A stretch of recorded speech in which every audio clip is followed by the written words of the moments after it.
कभी आपने सोचने की कोशिश करी कि क्यों आज की डेट में छोटी छोटी कंट्रीज के एसेट्स लाइक उनके पोर्ट्स, उनकी हाईवेज, एक्सप्रेसवेज एक्सेट्रा, चाइना उनको हड़प लेती है और उसके बाद वो कंट्रोल करती है? इस कॉन्सेप्ट को डेट ट्रैप डिप्लोमेसी कहते हैं। ये टर्म न्यूज़पेपर्स में बहुत चलता है। इसको थोड़ा सा ध्यान दीजिएगा कि डेट ट्रैप डिप्लोमेसी में चाइना जैसी बड़ी कंट्री छोटी कंट्रीज को पहले तो लोन देती है। उनको कहती है कि इस पैसे से आप इंफ्रास्ट्रक्चर क्रिएट कीजिए, वो चाहे हाईवेज, एक्सप्रेसवेज हो, रेलवेज हो या फिर किसी प्रकार के पोर्ट्स हो।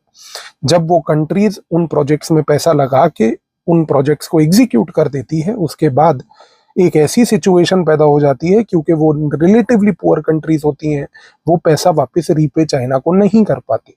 इस कॉन्टेक्स्ट में चाइना इन कंट्रीज को कंपेल और फोर्स करती है कि अब आप क्योंकि पैसा रीपे नहीं कर पा रहे हो, तो कोई बात नहीं, मुझे आप अपने इस एसेट को, whether that asset was a port या वो एसेट आज की डेट में एक प्रकार का रेलवे प्रोजेक्ट या हाईवे एक्सप्रेसवे था, उसकी ओनरशिप मुझे दे दो।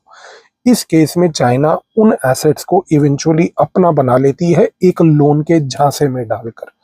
आज की डेट में सबसे बड़ा एग्जाम्पल अगर कोई इंडिया के सामने है तो वो है हम्बनटोटा पोर्ट श्रीलंका में।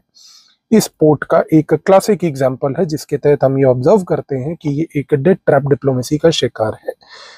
Don't forget at the end कि यूपीएससी अक्सर आपसे एक एनालिटिकल लेवल पर पावर, जो चाइना की फाइनेंशियल पावर है, और स्ट्रेटेजिक इंफ्रास्ट्रक्चर, इसके लिंक के बारे में अंडरस्टैंडिंग ज्यादा पूछती है।